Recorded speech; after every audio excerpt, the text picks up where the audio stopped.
Okay guys, isa na muli mapagpalang umaga, tanghali, gabi po sa inyo lahat. Sana po ang lahat ay nasa mabuting kalagayan at ligtas po sa anumang kapahamakan. Sana po kayo dako ng mundo naroroon. Ako po muli ang inyong lingkod, Maestro 21 TV, at sa ating video ngayong araw na ito mga kalingap, tayo muli po ay magbibigay ng ating panibagong kuro-kuro, komento, opinion at reaction tungkol nga po dito sa isang komento po. Komento po, hindi natin alam kung ito po ay laban po kay Papa Joms at pabor naman po ito kay Baby Carla mga kalingap. Okay? So ito po ay nakita po natin sa naging content po ni Darlene Vlog ng Karaba. So ito yan po yung ating pag-uusapan mga kalingap. Ito ba ay may inggitan na nga ba?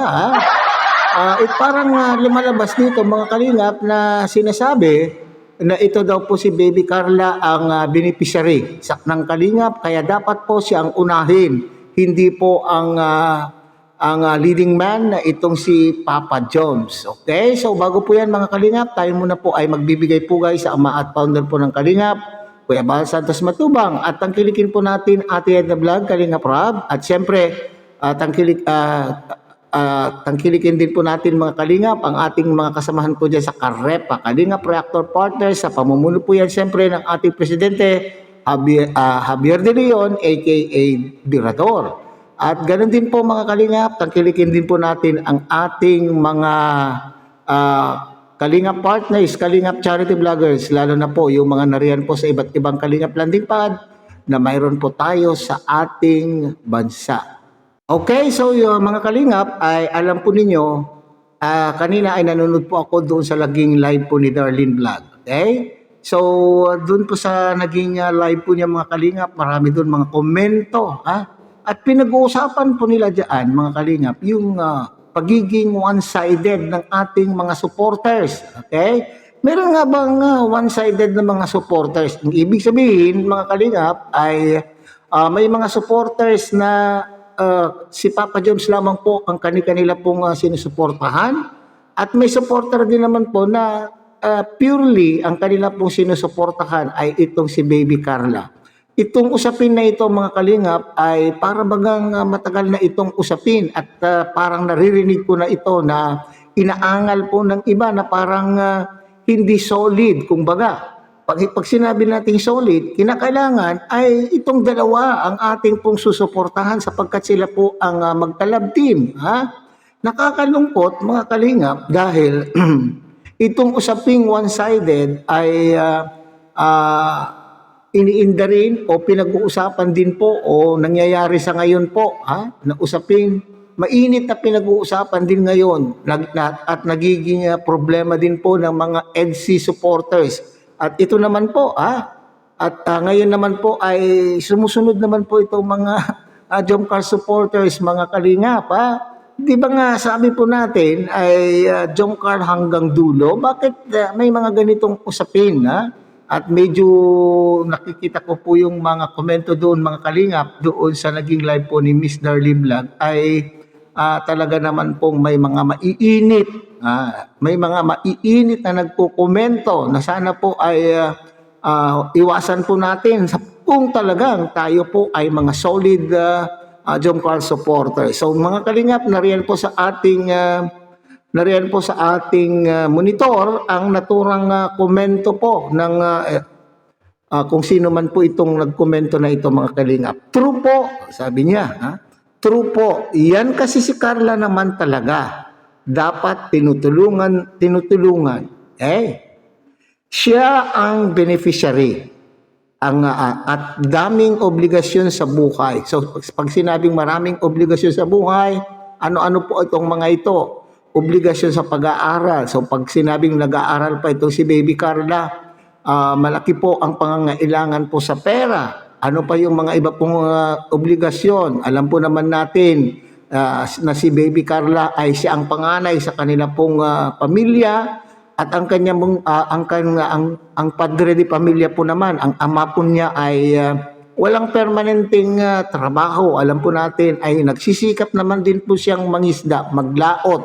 Pero alam po naman natin, swertihan lang naman po ang paglalaot. Kung minsan, paldo, minsan naman, zero. Hindi po ba mga kalingap? So yun po yung sitwasyon po ng pamilya po ni Baby Carla. At bukod po doon mga kalingap ay may mga maliliit pa po siyang mga kapatid na nagsisipag-aral.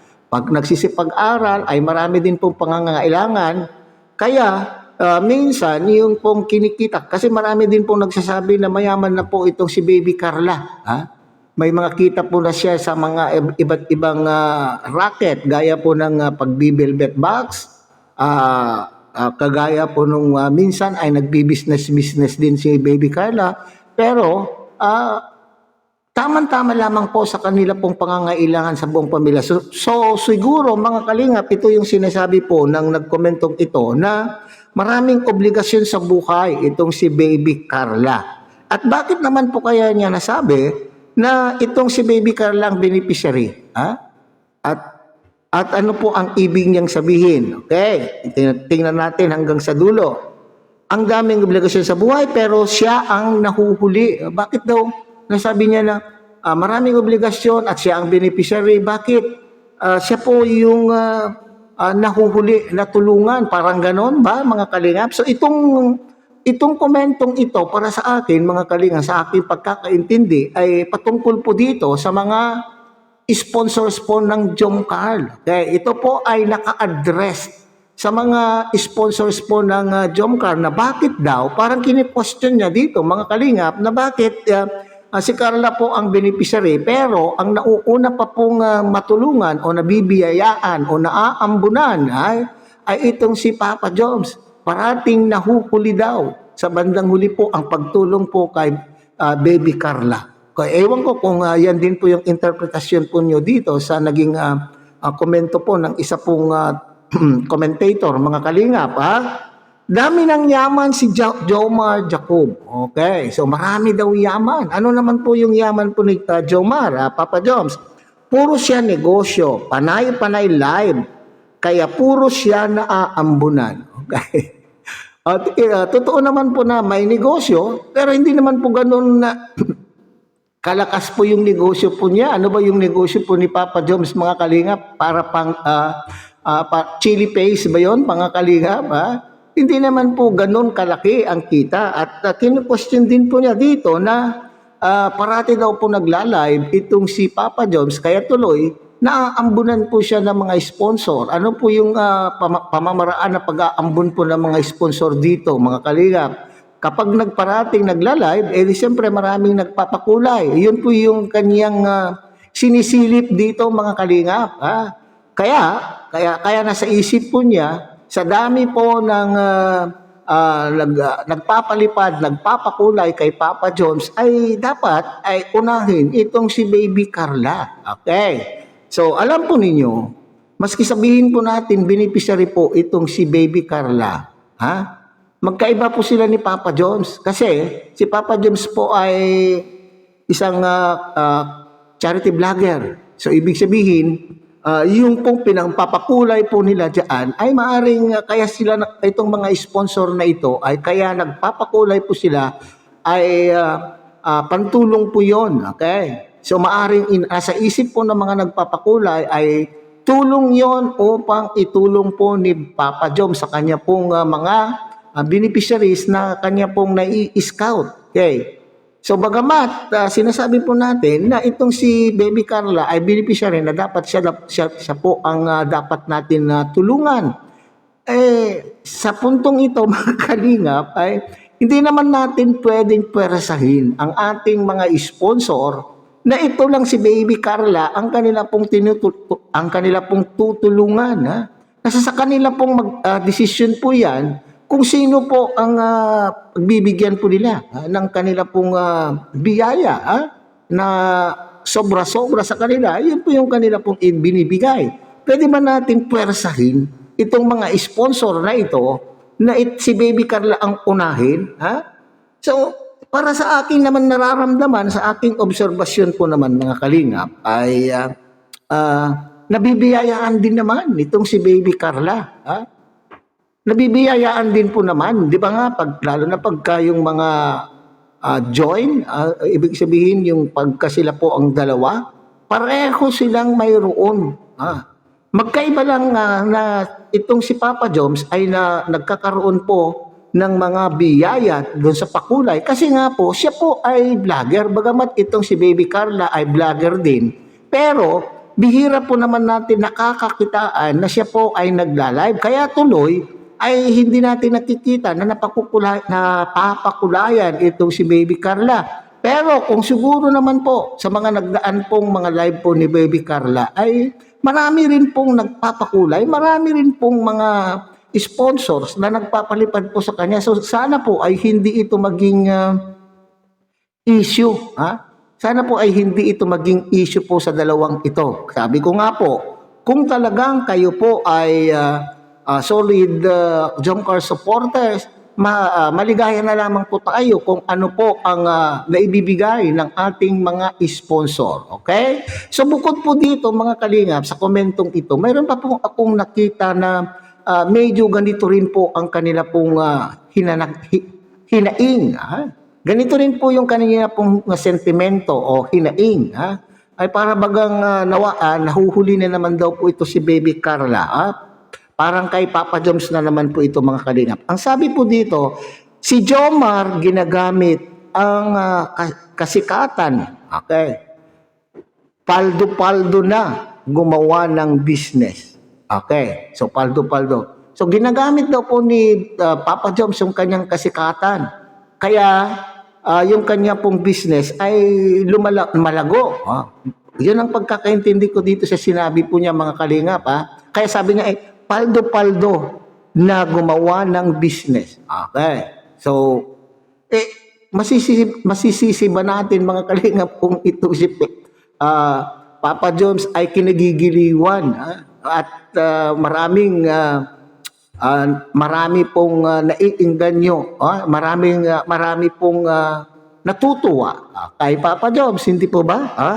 Ang sabi, then inuuto niya mga sponsor, nagpapaawa para tangkilikin. Sige, ubusin ninyo pera nyo dyan sa pagpapasikat kay Jomar. Alam naman natin na si Jomar lang, lalo na may alam ako, group na pasikat. Okay, so dito na naman po yung sinasabi niya na mga pasikat daw. Kaya parating bigay ng bigay kay Papa Joms para sabihin na itong mga nagbibigay ay sikat. Di ba? Parang medyo may kaugnayan po dito. Ito yung tinutulig sa. Okay? Sinisilipan po itong si Papa Joms po dito mga kalingap na yung mga sponsors daw po na naman po ay kinu-question din po niya dito na itong si Papa Joms daw po ay nagpapaawa para tangkilikin at ubusin at tangkilikin siya at sabi niya ubusin niyo pera niyo diyan. Sino pong kanya pong pinatutungkulan dito? Hindi po ba yung mga sponsor? Sabi ko nga po wala tayong magagawa. Hindi natin mapilit itong mga sponsors na ito kung sino po ang gusto po nilang tangkilikin at gusto po nilang bigyan o biyayaan ng kung ano man pong biyaya na mayroon po sila. Hindi po ba mga kalingap? Magpasalamat tayo at binibigyan po si Papa Joms. Unang-una, kailangan po ito ni Papa Joms kasi charity vlogger po ito. Ito ay dagdag pantulong po niya sa kanya pong mga beneficiary. So sana po ay hindi ito maging issue upang sa ganon ang mga Jomcar supporter ay magkanya-kanya. Magkaisa po tayo mga kalingap. Sabi nyo nga, parating yung sinasabi. Slogan po ninyo na Jomcar hanggang dulo. Bakit naman anong nangyayari po sa inyo ngayon? Sana ma-resolve itong problemang ito mga kalingap at nang sa ganon ay tuloy-tuloy ang ligaya. Love, love, love, love lang po mga kalingap. Okay, so hanggang dito na lamang po. Hanggang sa muli. Sana po tangkilikin niyo po Kuya Bas Santos Matubang, Ate Edna Vlog, Kalingap Rab at ganun din po ang munting channel ito. Sana po inyo rin pong tangkilikin sa pamamagitan po ng pagbibigay niyo po ng like, share and subscribe at tuloy pindutin na rin po ang notification bell at nang sa ganon tayo pa rin po ay magkita-kita at magsama-sama sa susunod pa pong mga reaction videos na ating gagawin. Muli sa mapagpalang umaga, tanghali, gabi po sa inyo lahat. Mabuhay po kayo. at God bless everyone.